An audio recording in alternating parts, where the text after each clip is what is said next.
When women speak. And New Jersey Poetry Events presents When people speak.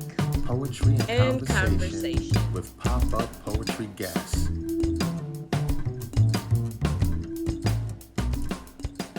The historian, because this is our history month.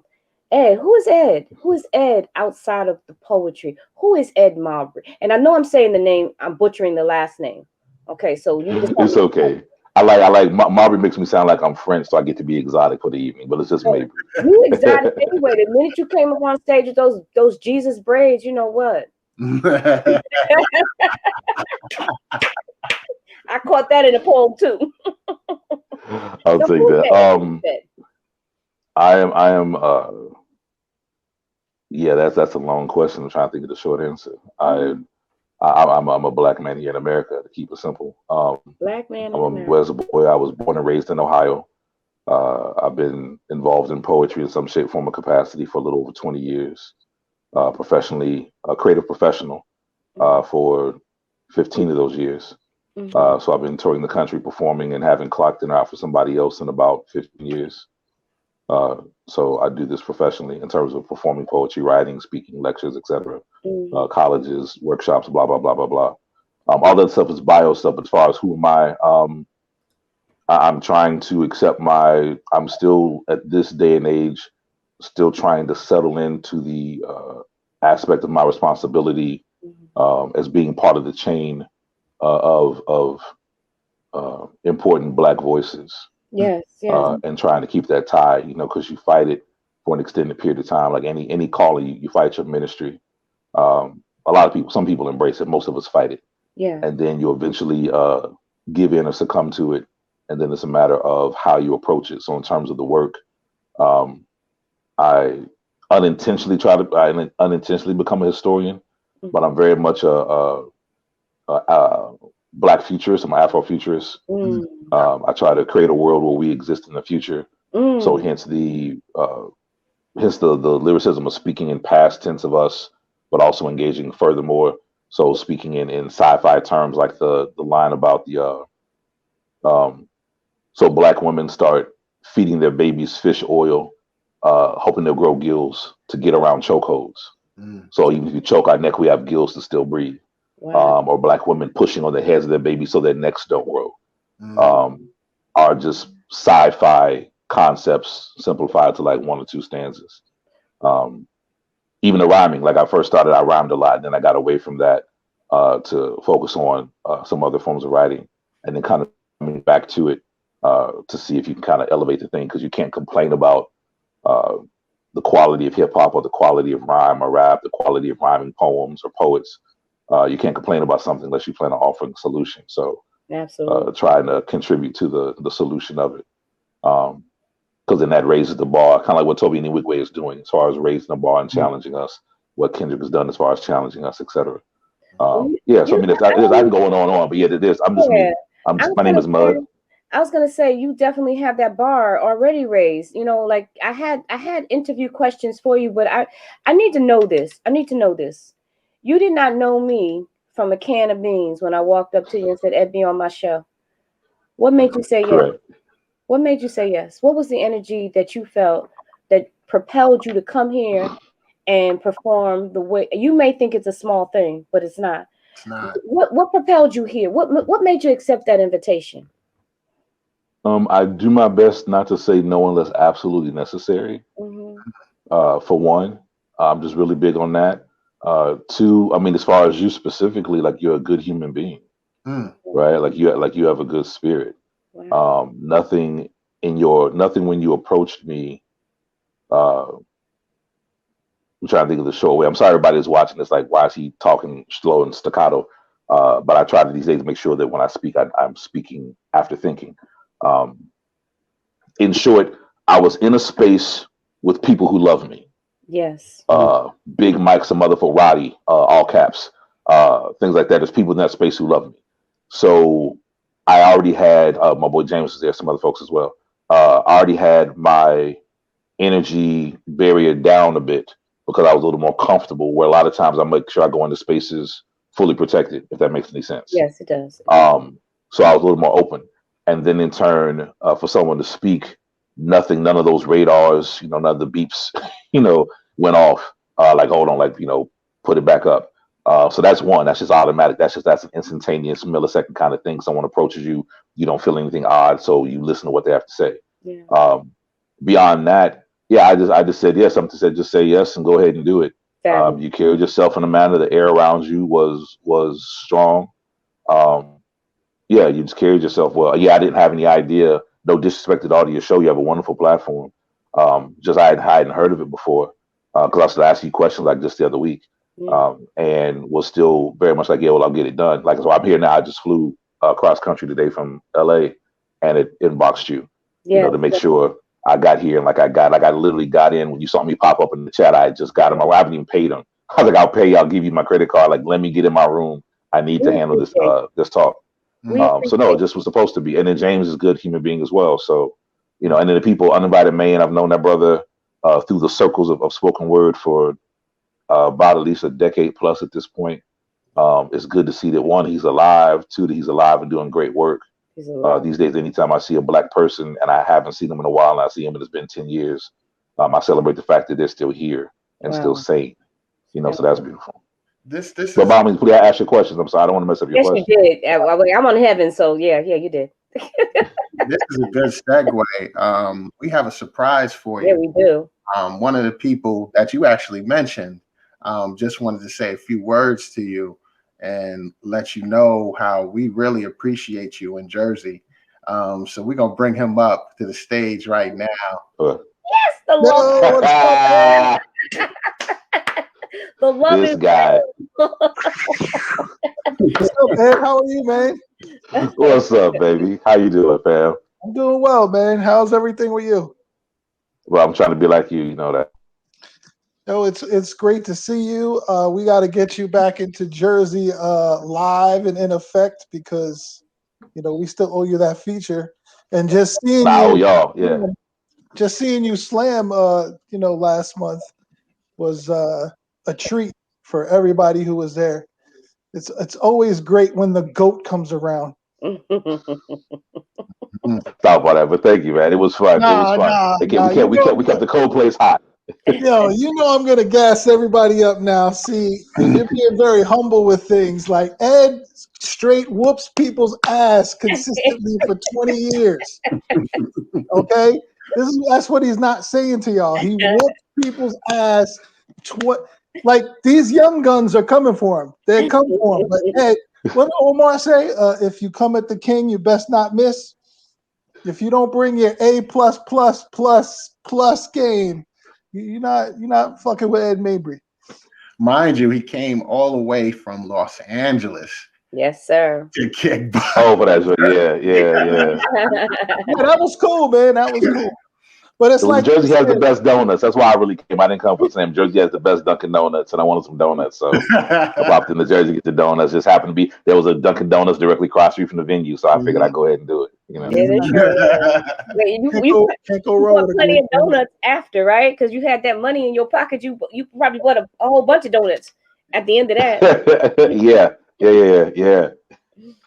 One of the things I like that Ed said is like, he saw people that made the space safe for him. And me and Roddy, all caps, and James. So I felt once he saw all of us, he felt like Jersey was home, and that's what we want to do when we bring folks out to Jersey. We want to make everybody feel at home.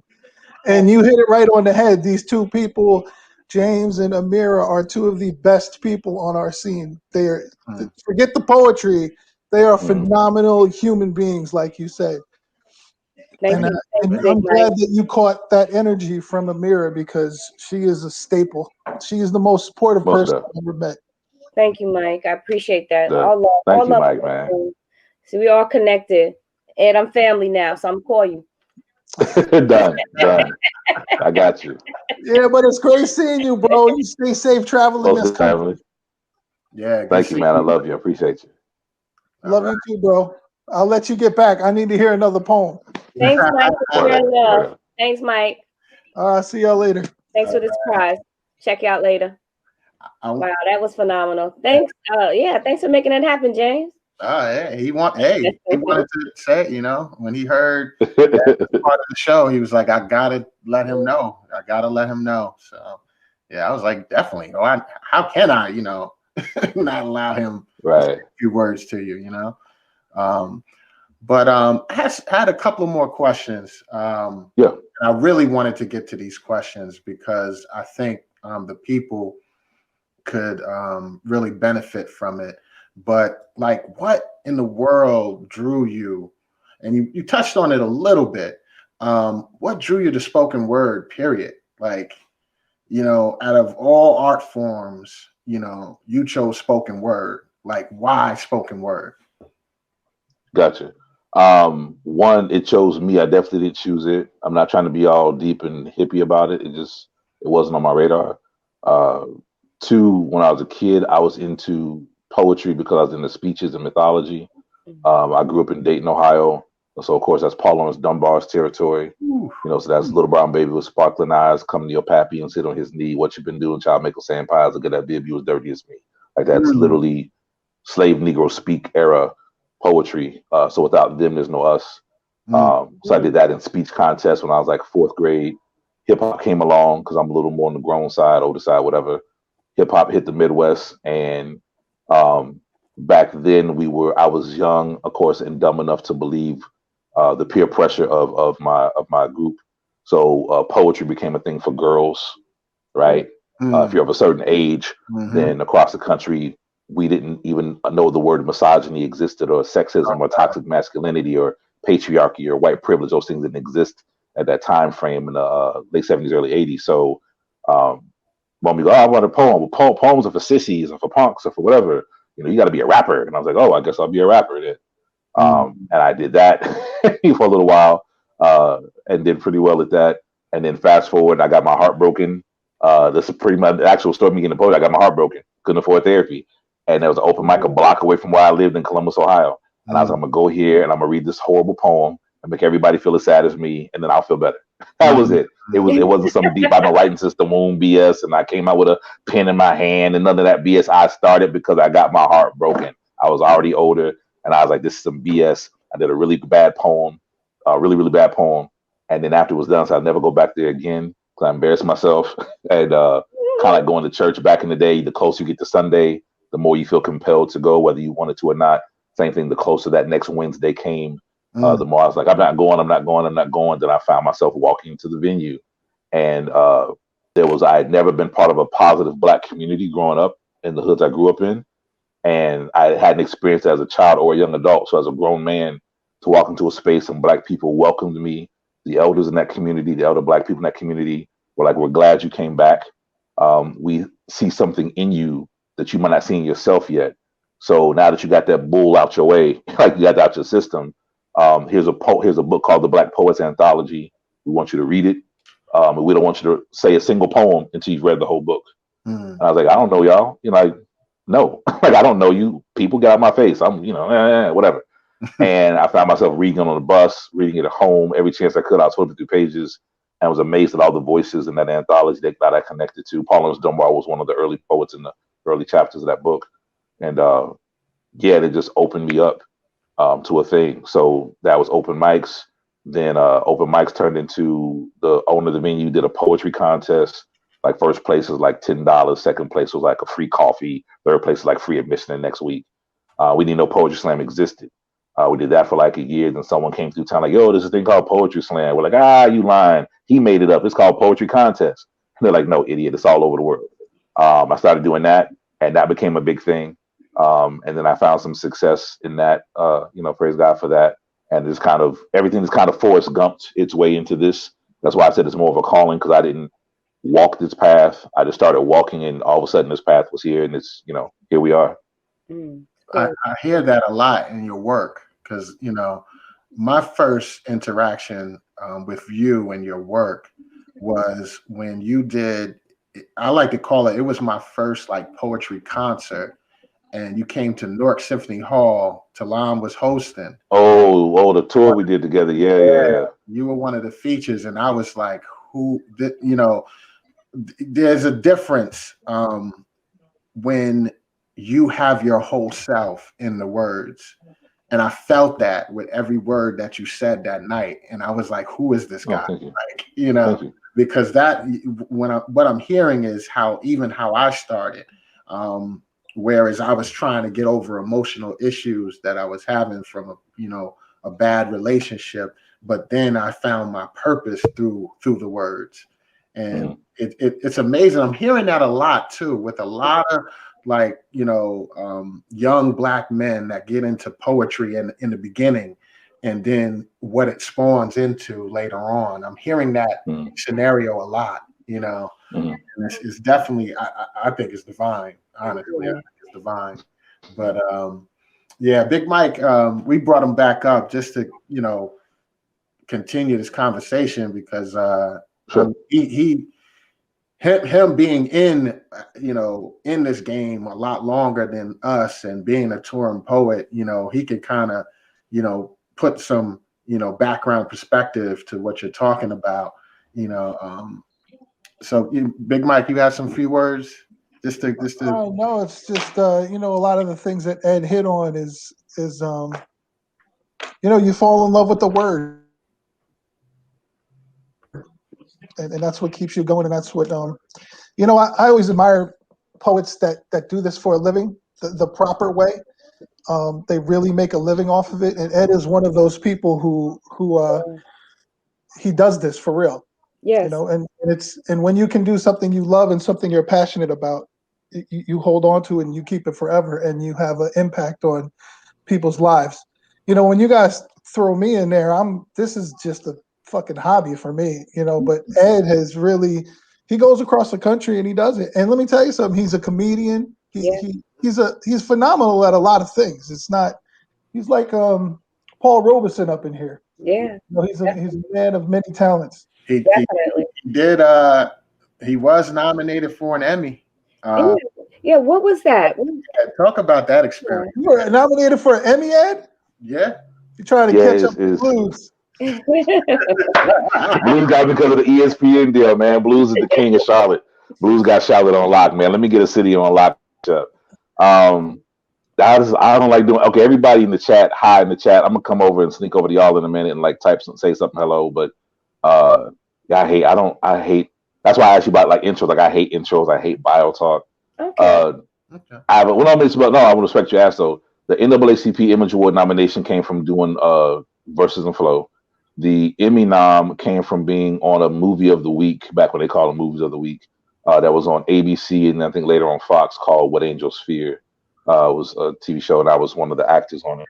So it's one of those things where like if there's an Emmy applied to it as a group, then you get to claim it. That's why I say nominated, like it's not mine as a solo. Um, and then the push card, of course, is for writing. That was for the push card was for libretto, the poem libretto Mm. that I wrote some time ago.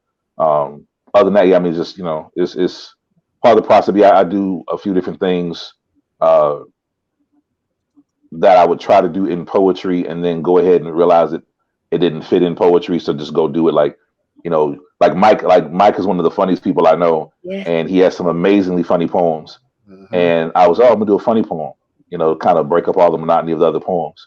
But then you enjoy it, I want to do more. So that is how I ended up doing comedy and doing like the World Series of Comedy contests a few times, things like that. And then the comedy career portion of it, if you want to call it a career. Uh, yeah, and then the slam, of course, is its own thing. The touring is different. The lectures and stuff come from doing the colleges, universities, working with the National Civil Rights Museum for the Freedom Awards for the past few years, minus last year because of the pandemic. We should be back hopefully up and going this year. Yeah, so that's like where the awards and things come from. Some of it's been poetry, some has been poetry, some has been for writing, some has been for acting, and then some has been for comedy. Yeah. Absolutely. I And told you, Paul Robeson.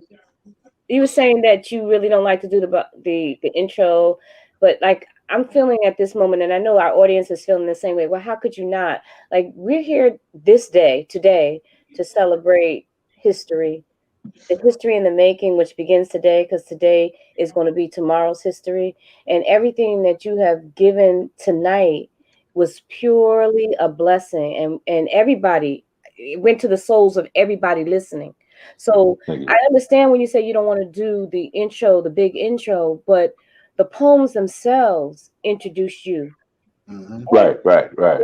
And so that's an honor for me and for James for you to be on our show and to just Oh, no, give it's us me. what It's you me. Thank you. shared tonight. I appreciate you. Thank you so much. That's what I wanted to say. Yeah, Stop all that. You're making me blush. Thank you. I think the time is definitely escaping us. I think it's definitely time for the closeout poem from you, Brother Ed. Mm. All right. Okay. Yeah, I'll apologize to my throat in the morning. So we can go ahead and do this for the sister. Oh, I'll let me try to do go this for the back sister. stage. I don't want to be embarrassed by how I'm gonna be looking. Okay, I'm gonna get off of here. Oh, you silly. And I'll do this and I'll jump over. I see there's a bunch of people in the chat talking. As far as the other part, like you can find me easily. Everything on social media is my name. So if you see Ed Mabrey, the way it's spelled on here, that's my IG. That's my Facebook artist page, and then my personal Facebook page. It's my Twitter. It's everything. So you can follow all that, and that'll give you the links to all the other businesses I own, rather than getting all that other side talk. All right, let's try to do this piece. The she wants. And also disclaimer: I do not believe in. Excuse me. I do not believe in appropriating voices or spaces that do not belong to me. But this piece is from the. Its portion of it is voiced from the narrative uh, of a fictional woman. Just to be clear on that, because I don't want anyone thinking that I'm appropriating. But I kept waiting for someone to write this poem, and no one wrote the poem, and I figured that maybe I'm supposed to write it and do it. So that's that. All right. In the movie Us, a black woman plays a character that is above and below, and the one below is considered to be part of a horror movie. We oftentimes see this as a horror movie when I actually think it's more of a warning from our future, or perhaps even a documentary. You see, she has a condition where her voice is no longer her own. She must fight to be heard by others. And this made me wonder if anyone was catching the metaphor. Ain't it like a black woman in America to be robbed of her voice and be forced to speak from levels beneath her own capabilities? Ain't it like her to stand and be made silent by those closest to her, to see our own black man itch, trigger, and shake in corners in his lowest form when he's been introduced to the drugs and the liquor and the ills and poisons of this planet? Ain't it like her to still try to hold on and be close? Ain't it like a woman, a black woman, to see a reflection of herself and want to choke it out? Switch places with the reflection, because at least the mirrored reflection never actually has to feel any pain. Ain't it like her for someone to tell her that you only can be heard when you are being spoken through and not spoken to? Above ground, same black woman is stronger and smarter than her husband and counterparts. It ain't that interesting how she, better than her husband, is forced to be the strong one in the movie.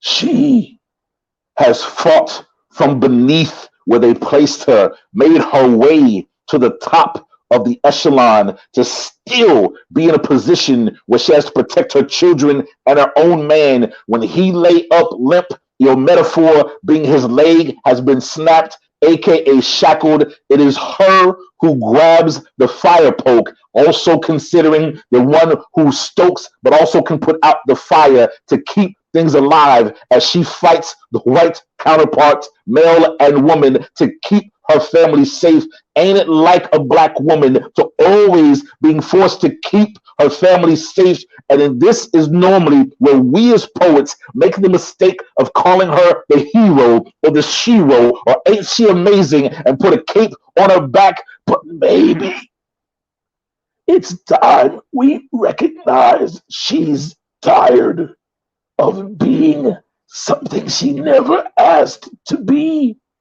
She didn't ask to be our hero. She asked to be herself on her own terms, to be loved on her own terms.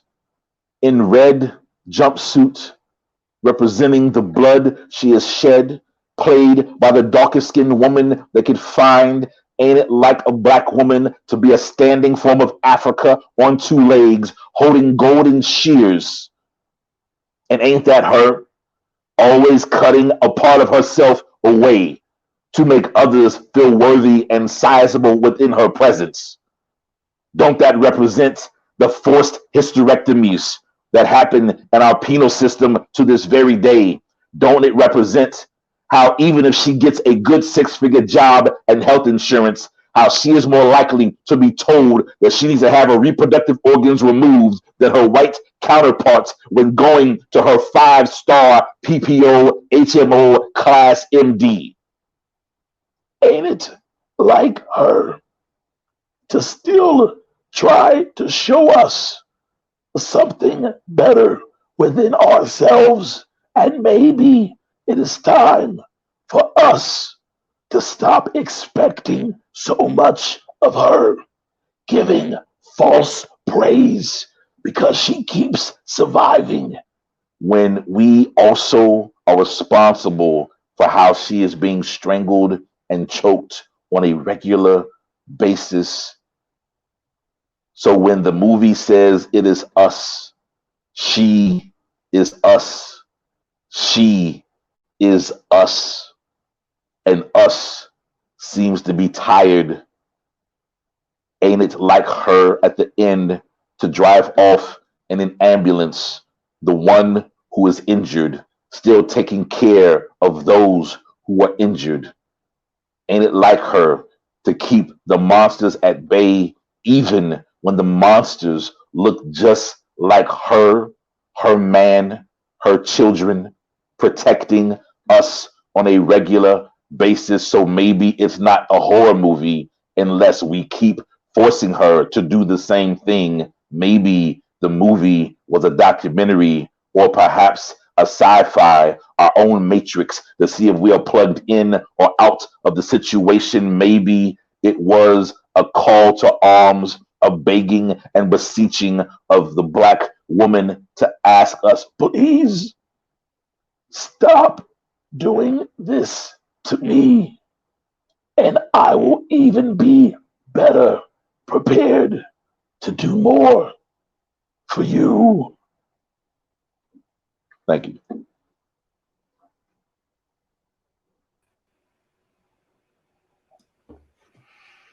Mm. Okay, so thank you. Thank you, Mike. Thank you, Mike. Whew. I'm literally holding back tears. Um, thank you. Thank you for that. Oh, thank you. Thank you for, because not a lot is spoken from a male's perspective on what society is doing to our black women. And I needed to hear that. I needed to hear that. I'm just let the rest of y'all. Yeah. It just takes your breath away. This is my second time hearing it, and now you see why I wanted to request it. Like, it speaks for all of us women, and all I'm gonna say to the end of that is, Amen. Let the women speak. Let the women speak, which is my other platform. Ed, I have Very another dope. Very dope. Women Speak. So, yeah, there are comments. in the chat. You're not obligated, but I feel that you want to answer some of Oh, of them. course. I don't Sure, see go ahead. questions. I see a lot of wait till you hear this, Mikkel. That was me.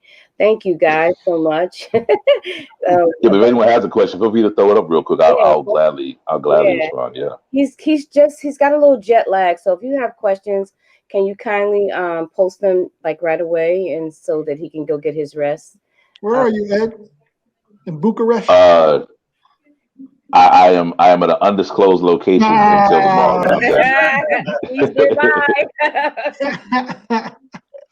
Yeah, I Always love. keep it Basically, real. the same situation that happened in Jersey. I'm trying to make lightning strike twice. Let's say that. I think you will. Okay. You want me to come be a judge, although you don't need me.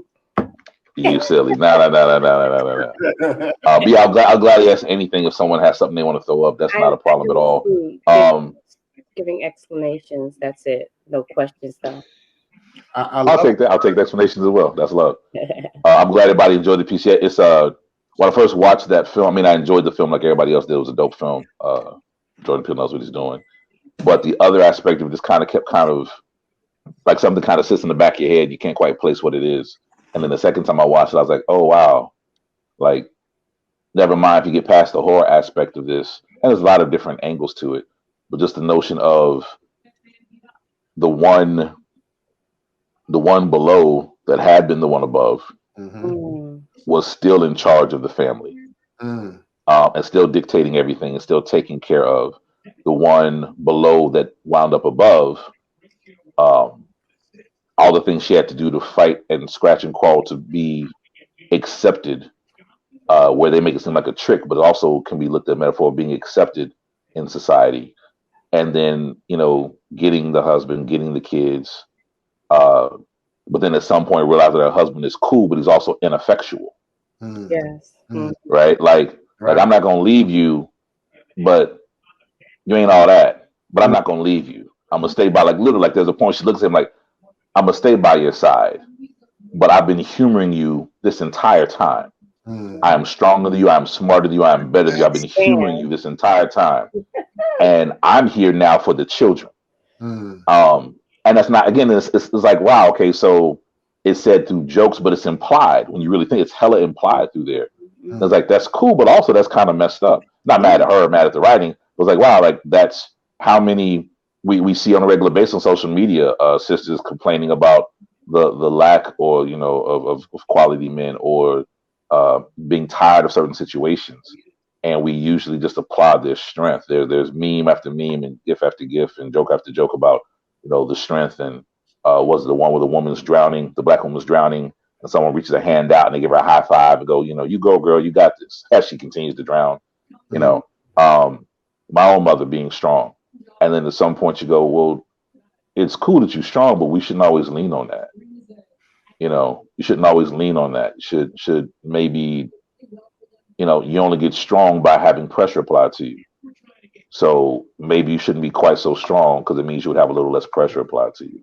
So that's where the whole thing came from. And after seeing the other metaphor in there, I was like, oh, someone's going to surely write this and say it. I'm excited to hear it. And then no one did, after like however long it's been. I sat down like about a year ago. I was like, let me, kind of scribble this, but make sure that I don't take authority, because that would just be defeating the purpose. Not saying, hey, let me speak for you. It's like observing, hey, isn't it interesting that she does this and we respond this way, and she does this and we take it this way, and we don't see the forest for the trees. Yeah. I love the way you did that whole thing. I mean, it's like you said, you were telling her story, but you weren't dictating her story. You were right, yeah, because we you can slip into that real easy under the excuse of inspiration. And as artists, we have to be real careful about taking agency. Yeah. So someone is asking, what was the name of the anthology you read when you first began to embrace poetry? It's called The Black Poets. I don't think it's called The Black Poets Anthology. It's called The Black Poets. If you looked it up on Amazon, and what I recommend is you look it up on Amazon to get the cover of the book, and then immediately go find a black bookstore to buy it. The cover is a painting of an abstract painting of, there's multiple colors and there's shackles at the bottom of it. There's multiple colors, and the colors become birds, and they're like a blue, black, and green, or blue, black, and red and green birds flying out, and there's shackles that are left on the ground behind them. If you find that cover, it's that book. And then just find that book and then go find it in like a black-owned bookstore. That book is crazy. That's actually the first book I fell in love with too, Ed. Yeah, it's one of those. It's like an iconic. You know, it's one of those books where you think you stumbled onto something, and you mention somebody, they're like, yeah, I read that. Like it's almost a given default. That's why I think they gave it to me. Like here's this book. You know, the sister gave it to me 20 plus years ago. Like, here's this book. Read it, keep it. And I've always bought another copy. And I've intentionally like just left it behind in places. I've left it at poetry shows. I've left it at bus stops, just hoping someone will just grab it and be like, "Oh, what's this?" and kind of read it and pick up on it, to see what happened. Kind of, yeah. So shout out that title again, because people can head on down to the Source of Knowledge bookstore and pick up a book of the one that Ed is speaking of, the anthology, because that would be a Black-owned bookstore owned by sisters, and they've been running it for quite some time. We need to support that. So. Yeah, if anyone Googles and pulls it up, put it in the chat. I just know it's called the Black Poets. I think it's just called the Black Poets Anthology. Literally, I think from back when it was done, it was like one of the main ones, so they were able to just call it that. Because I can picture the cover in my head and it just says the Black Poets. Yeah. But the painting is what gives it away. The painting of the abstract birds flying out of shackles, and you'll know that that's the one. And you can't go wrong. Whichever one you get will be that one. But that's the one I was referring to. Okay, I appreciate that. I think that you have honored us fully. I know that you're tired, and we all appreciate you with your jet lag doing this show and doing this performance and uplifting us during our history time on When People Speak. And again, thank you. James, do you have any closeout words for Ed? Wow, I appreciate the line in one of your poems. You said, "My alchemy is full metal." I'm a sci-fi lover, and the mirror knows I hear sci-fi. Sci-fi references. I get geek on them. I get blurred on them. Yeah, that was my. I'm a big anime kid. I watch cartoons like every week. It keeps me sane. And I love Fullmetal Alchemist as far as the anime. So the whole alchemy of being my alchemy's full metal, because also the main character in Fullmetal Alchemist's name is Edward. So kind of a meta, kind of a read with the meta. Yeah. Big ups to Helena Lewis. I saw she's in the chat. Yeah. I was such a fanboy of Helena when I first came into this. The Nuyorican did a thing, and she was the one that kind of showed us what was possible, not just in terms of poetry, but she was doing you technically call it a one-woman show, but she was playing like 72 characters. Always. So it was a one-woman 72 character show. But she showed us like what was possible. She used to be, oh my God, Helena, I'm gonna mess this up. It was 2 dogs and a cat. Mm-hmm. 2 yes, dogs. Sir. 2 dogs and a cat. Yeah. And I was just, I would drive from Columbus, Ohio up to New York and like sit in the Nuyorican in the back and just watch some of those sets and shows. It was just mind blown, and was shown that I didn't think my style of writing and performing could necessarily work from a theatrical perspective. And watching her and the other cats in that era do their thing, I was just like, wow, like it's strongly and highly possible. By Dudley Randall, someone just posted, if everyone is looking for it. The Black. Yeah, I actually found it. I was just waiting to bring it up. Yeah, Michael. Big ups to Michael Butler for posting it. Dudley Randall. That's the one. There's some other ones that are as good, if not better per se. But that's it with the birds. Yeah, thank you. I'll make sure I wasn't crazy. The Black Poets. It's kind of like the Bible. It's the original one, because by now you couldn't possibly just have a title like that in the modern era, because it would disappear. But so by Dudley Randall, that's the one I started off with. It has enough. The reason I encourage books like that for people is the most important thing is to find your voice as an artist, and then as soon as possible, find your family, find your tribe. Oh, wow. That's very important. Like Big Mike's part of my tribe. Helena Lewis is part of my tribe. Saul is part of my Mos Def is part of my tribe. A variety of people. But you try to find that Talam, Carl Hancock Rux, like a great amount of people that came before me. Reggie Gibson, a part of my tribe. Umar bin Hassan is part of my tribe. And Black anthologies allow you to. It's like a sample, like a mixtape. You Yes, know, yes. who do you like? Let's do a mixtape and go. Oh, who was track 2? That's the I'm gonna buy their whole album. Same thing in an anthology, and you hear somebody that kind of it rings a bell for you. Go, I need to check them out more than likely because something in them resonates with something in you, Yeah. and you can quickly learn. The quicker you learn your family tree in the spoken word, the better off you are because you can learn your family tree. You can learn from them and steal from them and borrow from them. You can connect with them if they're still alive, God willing. But you also can learn your role in that. So I understand. I'm from the Kuminyakas. I'm from the Amir Baraka. Definitely Umar bin Hassan, the Gil Scott Herons. I understand my particular role more now because of books like that to help you identify the people. Like, who the hell is someone? So I never heard of them before, but their poetry was just mind blowing. Yeah. Yeah. Right, you're right. So everybody's throwing back at you things that they picked up from your poem, and I wrote down we didn't ask her to be our hero. She didn't ask to be our hero. She asked to be herself. So that was one line that resonated with me, and that's all powerful to me. And you added in her red jumpsuit. So like the guys probably know that red is my favorite color, and that line definitely spoke to me. So I can pop out with my red and talk about that line. It's gonna be on my T-shirt. That's it. Yeah, it's just a while ago I made a post. It's one of those stupid things, because Facebook is an interesting tool if you use it as a tool. I made a post based on the effect of like, I'm sure like black women are tired, and it was what it boiled down to. Like I see, like I know you're just tired, Yeah. and I didn't pay attention to it, and came back like a day or two later, and it was like 500 comments and likes, but it was more people going, "Thank you." Like we just been waiting for a brother to say that. Like we see you, we see you're tired. Like just thank you for seeing it. Like you didn't offer help, just thank you for seeing it. We're tired. Kind of stemmed also to help feed into that piece in terms of just going, yeah, like acknowledge that instead of the yo, you're dope and you're amazing, you so strong. Look at you, girl. It's like, will you come help? Oh my bad, yeah, like watching my mom carry groceries when I was a kid. But you got this, mom. Look at you. She's like, you don't grab a bag. Like, oh yeah, my bad. Sorry about that. I was just, cheering you on. Trying to get out, got away from things.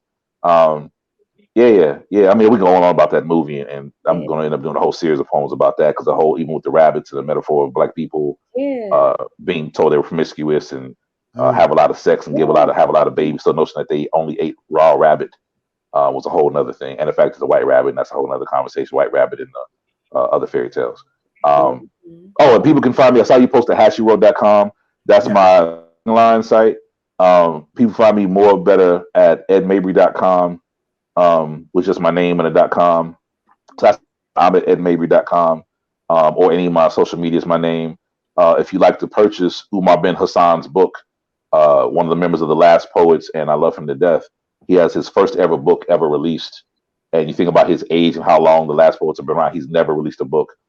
His first book is on my press. I'm very honored, humbled, and honored that he let us carry that.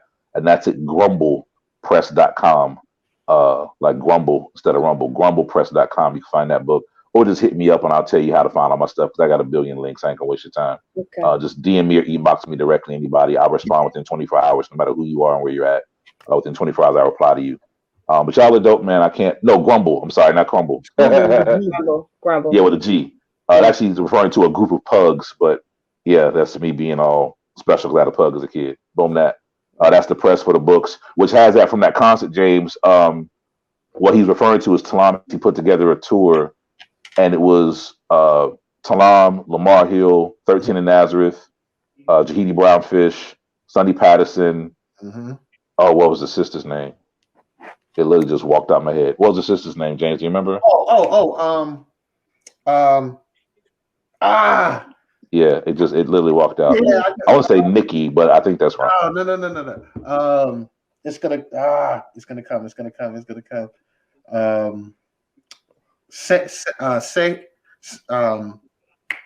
Nairobi Selah. Yeah. Nairobi Selah, Sonny and myself. So we were like, it was just a group of us, and we would go. And we each did a whole full-blown feature, back to back. We did a full feature, so it was a ridiculous thing. And the concept was way ahead of his time. Wow.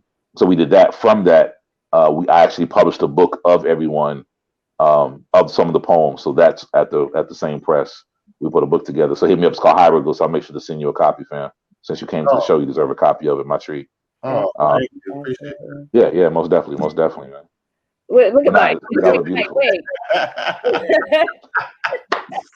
Fine, all three can get a copy. Hit me up. I would gladly send y'all a copy. I ain't mad at that at all.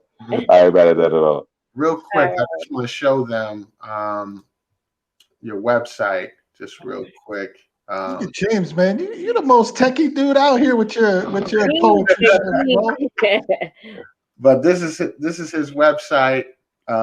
Just launched, right? Yeah, that's the clothing. It just the site just launched. I've been selling the clothes for about a year now. We start with t-shirts and sweatshirts and hoodies, and we're moving into like full blown like clothing, like fashion. It's a fashion line. We're doing a special sale now between now and March 1st of kind of like if you see it, get it. Like a handful of items left. But speaking of those people, as you can see, I have a licensing contract with Talam Macy and with Sonny Patterson with some of their quotes, or some of their famous quotes from some of their poems. They've never branded it before, so actually we sell some of their line of clothing now. So like Sonny has one called "Love is equivalent to meditation," and "Wild women are not to be tamed, only admired." Wow. Talam has, of course, some amazing quotes from his stuff. We sell as well. And then I have a line, the woman you see, that's Tefnut, which is the original Egyptian goddess. That's the abstract image of Tefnut. And then I'm on a mission. The shirt I'm wearing right now, actually during this show, has a quote from one of my poems called "Nothing in the World Compares to a Black Woman." Yep. Love it. Yeah, the company was formed because I wanted to make sure I'm not going to stop until every Black woman on this planet has one of these shirts. Woo. And hopefully every Black man as well.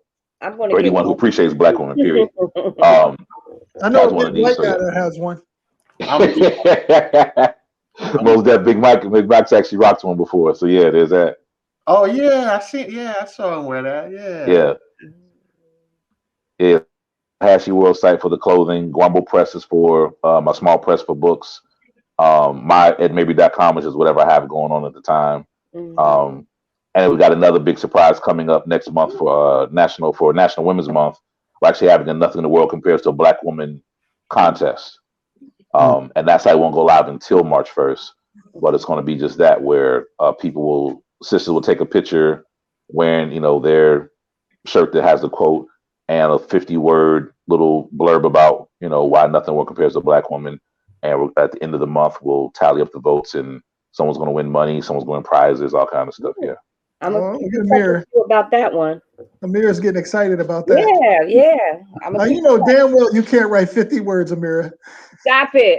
Every poem. Stop it. Don't even start on me. Don't even start. He just said pages. Mike, I know where you live. I do. I'm sorry. That's hilarious. But now y'all are dope as hell. Matter of fact, the shuttle that brought me from the airport here to the hotel, the lady that was the driver asked me what I do, and I told her I do poetry. And I told her I was going to do a live show if I make it to the hotel in time. She said, "Where is it based out of?" I said, "Jersey." And she's from Newark, like the Newark area. Oh, wow. Puerto Rican sister from the Newark area. So she was all excited, like, "Yo, give me the link and give me the tiny URL." So I sent her that. I think she had messaged that she actually was watching it while she's driving the people from the hotel to the airport. Good. So yeah. Well, I hope she was listening. I hope she wasn't watching. Oh yeah, right. Good point, Mike. Good point. I hope she was listening. We'll assume she just turned the volume up. Yeah, we'll assume she turned the volume up. So Ed, it's been a wonderful evening, and I can't hold you anymore. You've given your all. You've given your all, and we all appreciate it. The guests that are watching, the people on this platform, on this stage right now, much love to you, and I hope to see you again soon. Any closing remarks, gentlemen? Oh, thanks for letting me come on and chop it up with Ed. I don't get to see him often, so this is a treat for me. Yeah, it's a treat for all of us, honestly. I got to see you again, and y'all put on a phenomenal show. And I was telling Amira before, when I saw that show, I was like, who is this Ed Mabrey? Who is this guy? Like, I need to see him again. And it's just a pleasure just to have you again and hear your words and Thank you. Inspired and affected, by your words. So thank you again. Thank you. Thank you. Thank you both for the platform, and Thank keep doing. Everybody who's watching, keep supporting their platform, please. And we're going to get some grub, not grub, but teas and books from your site. So it's all good. It's all good. Thank you. Thank you. Appreciate you. I appreciate you more.